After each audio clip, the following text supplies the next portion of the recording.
जी महाराज की बाणी की सरवण कर रहे हैं।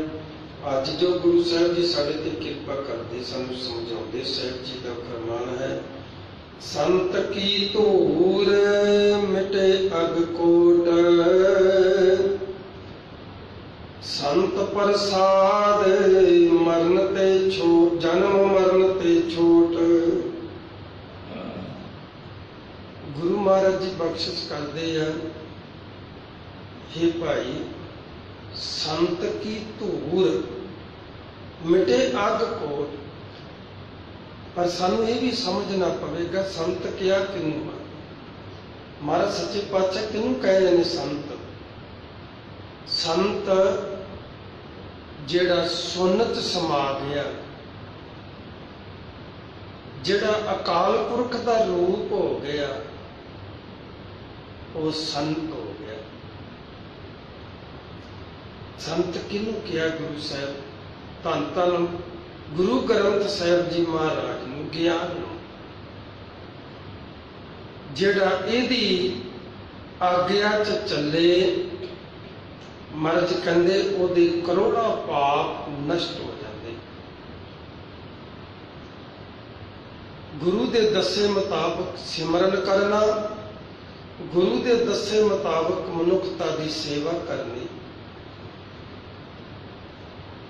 इसनूं महाराज ने सेवा सिमरन बख्शिश की आ। ओहदे सारे पाप जड़े ने वो नष्ट हो जाते, खत्म हो जाते।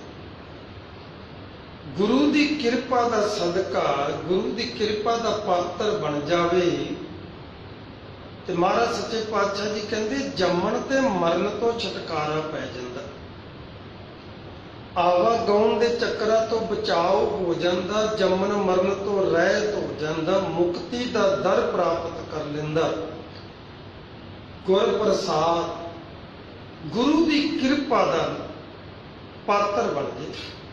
महाराज जी कहते ना गुर प्रसाद भरम का नाश, गुरु की कृपा के नाल भरमां का नाश हो जाता। जो भरम का नाश हो गया, समझ आ जाती है, प्रकाश हो गया, ते रस्ते वेख के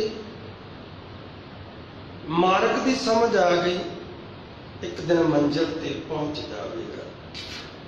संत का दर्श पूर्ण इच्छनान, संत कृपा ते जपिए नाम। गुरु का दर्शन, गुर का दर्शन देख देख जीवा, गुर के चरण धोए धोए पीवा।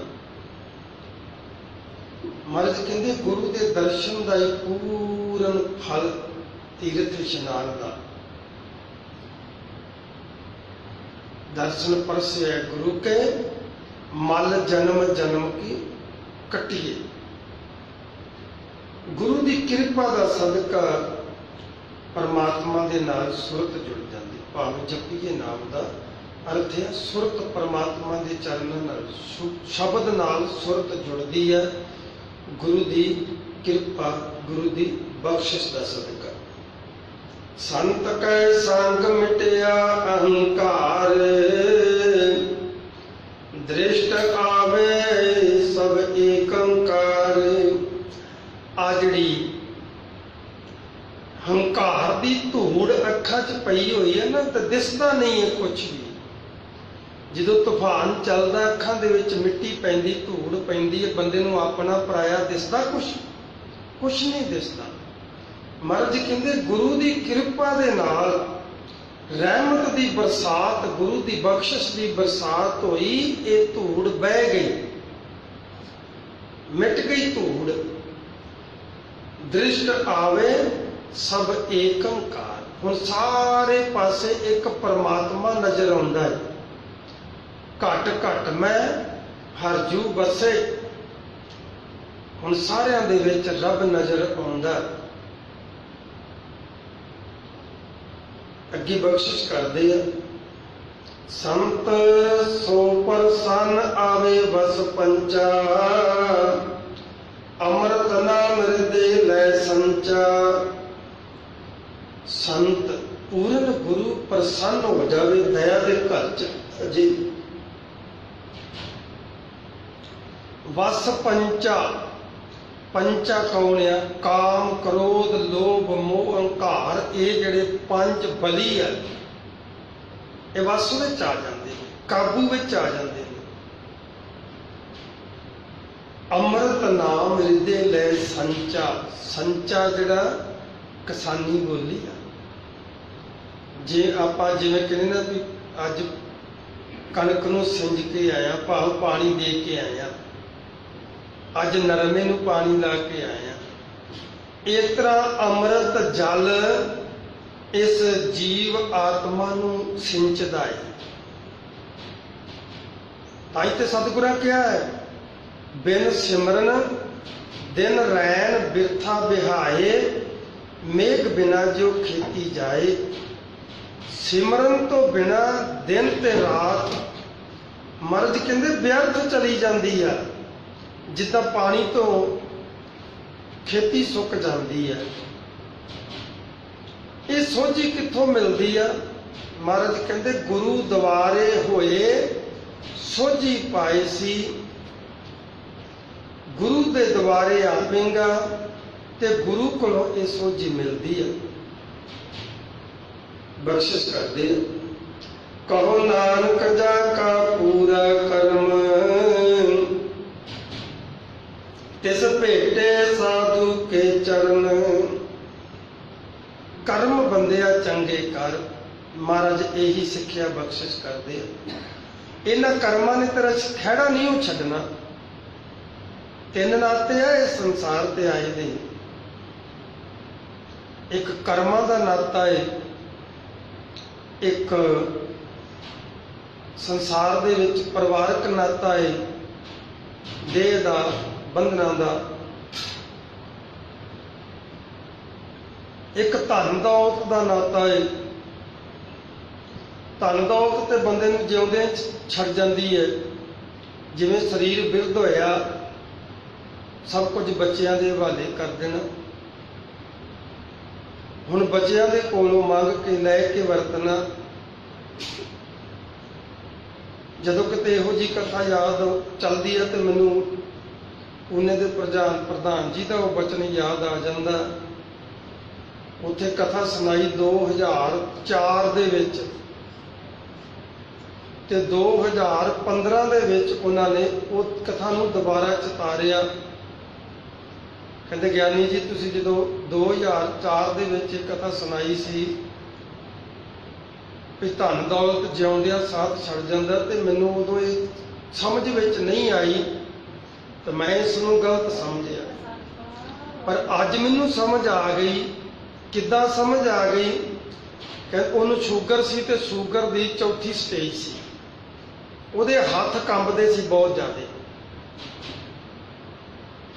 ਤੇ ਬੈਂਕ ਦੇ ਮੈਨੇਜਰ ਨੇ ਉਸ ਨੂੰ ਕਹਿ ਦਿੱਤਾ ਕਿ ਸਰਦਾਰ ਜੀ ਤੁਸੀਂ ਹੁਣ ਆਪਣੀ ਇਹ ਜਿਹੜੀ ਕੰਪਨੀ ਦੇ ਸਿਗਨੇਚਰ ਕਰਦੇ ਹੋ, ਤੁਹਾਡੇ ਅਕਾਊਂਟ ਦੇ ਜਿਹੜੇ ਸਿਗਨੇਚਰ ਕਰਦੇ ਹੋ, ਇਹ ਆਪਣੇ ਕਿਸੇ ਪੁੱਤਰ ਨੂੰ ਹੈਂਡਓਵਰ ਕਰ ਦਿਓ, ਉਹਨਾਂ ਨੂੰ ਅਥਾਰਟੀ ਦੇ ਦਿਓ, ਕਿਉਂਕਿ ਤੁਹਾਡੇ ਜਿਹੜੇ ਸਿਗਨੇਚਰ ਆ ਹੁਣ ਉਹਨਾਂ ਸਿਗਨੇਚਰਾਂ ਨਾਲ ਰਲਦੇ ਨਹੀਂ ਹੈ। ਜਦੋਂ ਤੁਹਾਡਾ ਹੱਥ ਕੰਬਦਾ ਤੇ ਗਲਤ ਮਲਤ ਹੋ ਜਾਂਦੇ।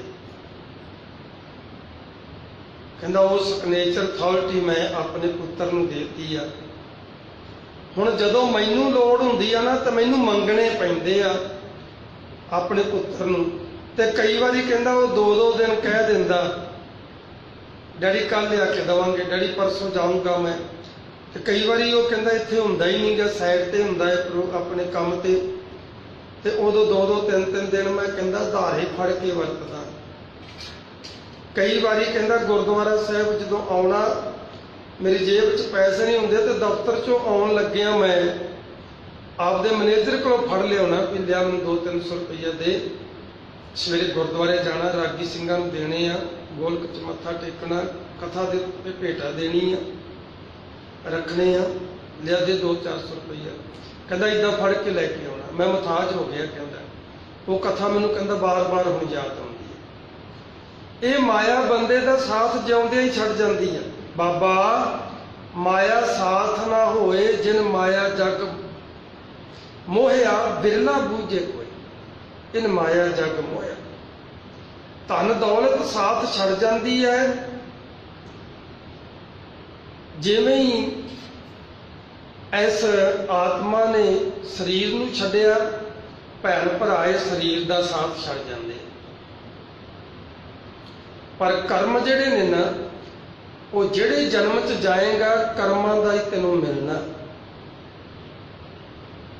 जिहड़े कर्म कमाए आ उन्हां दे हिसाब दे नाल ही तैनूं मिलना है। इसलिए महाराज सच्चे पातशाह कहंदे बंदिया, जे कर्म चंगे कीते होण ते सेवा सिमरन ना कीता होवे ते विधि बना के रब गुरु दे लड़ ला दिंदा। नाम जपन दी विधि वो बना दिंदा है। कर्म चंगे कीते होण ते कर्म करन लग्गिया बंदा वेखदा ही नहीं, कर्मां ने खहड़ा नहीं छड्डना ते कर्म करन लग्गिया ध्यान नहीं दिंदा। महाराज कहंदे जे कर्म चंगे कीते होण ते गुरु दे चरण छोह प्राप्त हो जांदी, गुरु दरबार प्राप्त हो जांदा, सत संगत दा सुभाग प्राप्त हो जांदा, गुरु कृपा कर दिंदा। हर गुण जपत कमल परगासै, हर सिमरत त्रास सब नासे। हरि दा नाम जपन दे नाल अंदर गुणां दा प्रकाश हो जांदा। हुण बाबा फरीद, अपना बाबा कबीर, बाबा रविदास, भगत नामदेव जी, सैन नाई, बाणी दे विच लिखिआ गुरु ग्रंथ साहिब च सैन नाई दी आप दी बाणी। सैन नाई बुतकारीआ, बुतियां करन वाला घर घर जाके सतगुरु महाराज समझाउंदे आ। सैन नाई बुतकारीआ ओ घर घर सुनिया, हिरदे वसिया पार ब्रह्म भगतां मैं गणिया। वो जिहड़ा लागी दा काम करन वाला भगतां दी श्रेणी च गिनिया गया। इन्हां ने अत दी गरीबी वेखी आ। ਇਹ ਕਿਹੜੀਆਂ ਯੂਨੀਵਰਸਿਟੀਆਂ 'ਚ ਪੜ੍ਹਦੇ ਸੀ, ਇਹਨਾਂ ਨੇ ਕਿਹੜੀਆਂ ਯੂਨੀਵਰਸਿਟੀਆਂ ਦੇ ਵਿੱਚੋਂ ਡਿਗਰੀਆਂ ਲਈਆਂ। ਮਹਾਰਾਜ ਕਹਿੰਦੇ ਜੋ ਪ੍ਰਾਣੀ ਗੋਬਿੰਦ ਧਿਆਵੇ, ਪੜ੍ਹਿਆ ਅਨਪੜ੍ਹਿਆ ਪਰਮਗਤ ਪਾਵੈ। ਜਿਹੜਾ ਰੱਬ ਦੀ ਬੰਦਗੀ ਕਰਦਾ ਨਾ, ਉਹਦੀ ਭਾਵੇਂ ਸਕੂਲ ਦੇ ਵਿੱਚ ਕੋਈ ਕਿੰਨੀਆਂ ਮਰਜ਼ੀ ਡਿਗਰੀਆਂ ਲੈ ਕੇ ਤੁਰਿਆ ਫਿਰੇ, ਉਹਦੀ ਰੀਸ ਨਹੀਂ ਕਰ ਸਕਦਾ।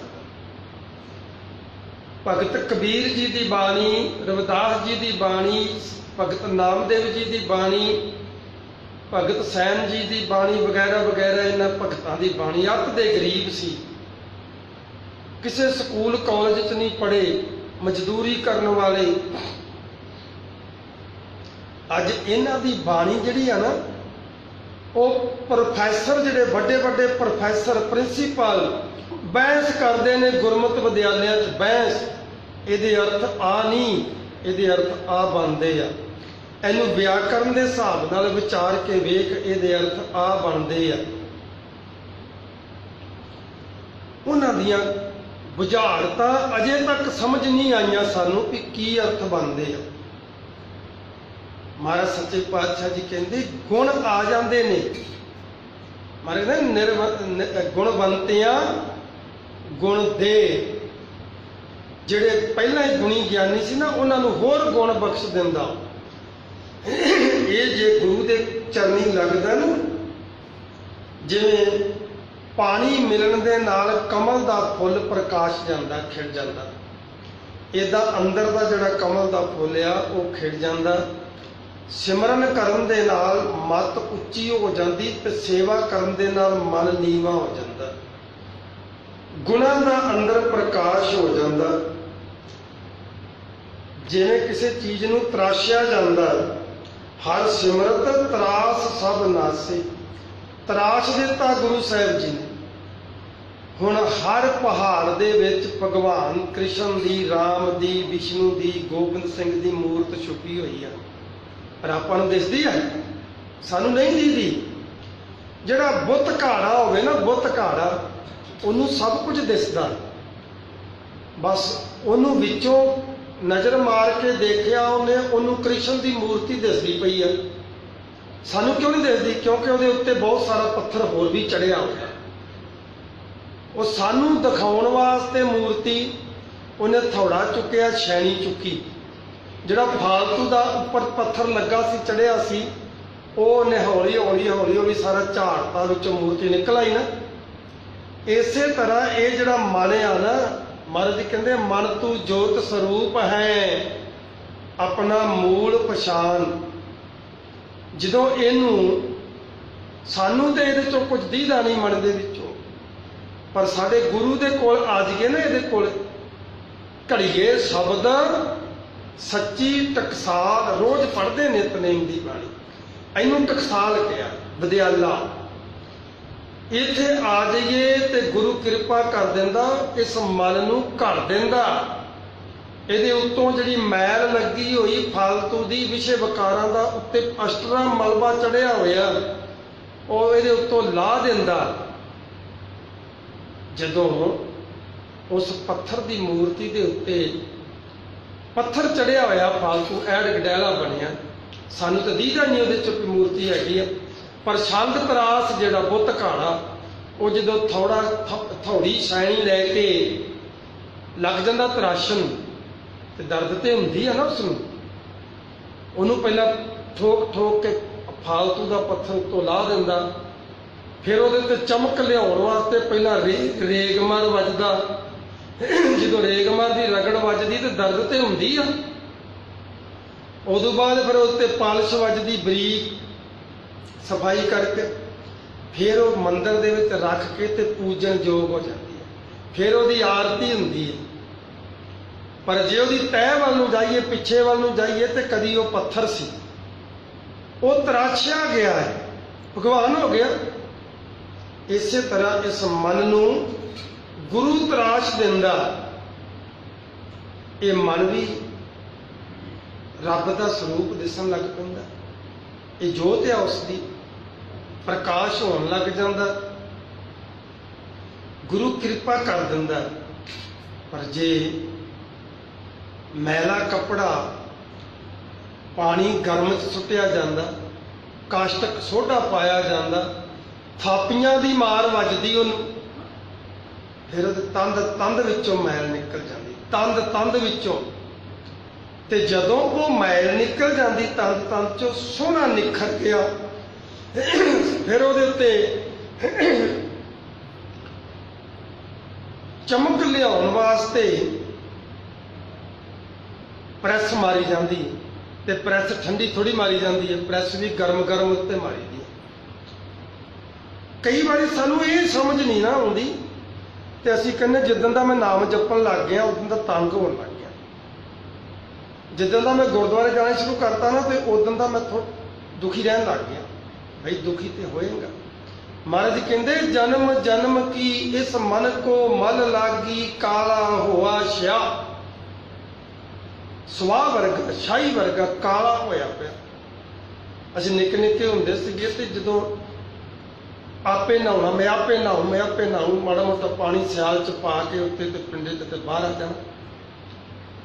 ਜਦੋਂ ਕਿਤੇ ਮਾਂ ਦੀ ਦੂਜੇ ਤੀਜੇ ਦੇ ਨਜ਼ਰ ਪੈਣੀ, ਉਹਨੇ ਫੜ ਲੈਣਾ, ਫਿਰ ਝਾਵਾ ਰਗੜਨੇ, ਫਿਰ ਤੇ ਚਾਂਗਰਾ 10 ਘਰਾਂ 'ਚ ਸੁਣਨੀਆਂ। ਮਾਂ ਕੋਈ ਦੁਸ਼ਮਣ ਸੀ, ਚਮੜੀ ਰਗੜਦੀ ਪਈ ਸੀ? ਨਹੀਂ, ਉਹ ਮੈਲ ਲਾਉਂਦੀ ਪਈ ਸੀ, ਪਰ ਮੈਨੂੰ ਦਰਦ ਹੋ ਰਿਹਾ ਸੀ, ਮੈਂ ਰੋ ਰਿਹਾ ਸੀ। ਇਸੇ ਤਰ੍ਹਾਂ ਜਿਹੜਾ ਬੱਚਾ ਸਕੂਲ ਜਾਏਗਾ ਨਾ, ਉਹਨੂੰ ਟੀਚਰ ਦੀ ਡਾਂਟ ਵੀ ਪਏਗੀ, ਉਹਨੂੰ ਮਿਹਨਤ ਵੀ ਕਰਨੀ ਪਏਗੀ, ਉਹਨੂੰ ਟੀਚਰ ਦਾ ਦਿੱਤਾ ਹੋਇਆ ਸਬਕ ਲਰਨ ਵੀ ਕਰਨਾ ਪਏਗਾ, ਉਹਨੂੰ ਰੀਡਿੰਗ ਵੀ ਕਰਨੀ ਪਏਗੀ, ਉਹਨੂੰ ਰਾਈਟਿੰਗ ਵੀ ਕਰਨੀ ਪਏਗੀ, ਉਹਨੂੰ ਸਪੀਕਿੰਗ ਵੀ ਕਰਨੀ ਪਏਗੀ, ਉਹਨੂੰ ਹੋਮਵਰਕ ਵੀ ਕਰਨਾ ਪਏਗਾ। ਫਿਰ ਜਾ ਕੇ ਡਿਗਰੀ ਮਿਲੇਗੀ। ਡੀਸੀ ਦੀ ਕੁਰਸੀ ਤੇ ਬੈਠਾ ਹੈ ਤੇ ਮਨੁੱਖੀ ਆ ਨਾ, ਬੰਦਾ ਹੀ ਆ ਉਹ ਵੀ, ਉਹਨੂੰ ਵੀ ਆਬੋ ਹਵਾ ਦੇ ਨਾਲ ਹੀ ਚੱਲਦਾ ਸਰੀਰ, ਅੰਨ ਪਾਣੀ ਨਾਲ ਹੀ ਚੱਲਦਾ, ਪਰ ਉਹਨੂੰ ਸਲਾਮਾਂ ਹੁੰਦੀਆਂ ਕਿਉਂ ਹੁੰਦੀਆਂ ਨੇ? ਉਹਦੀ ਪਿੱਛੇ ਮਿਹਨਤ ਵੇਖੀ ਜਾ।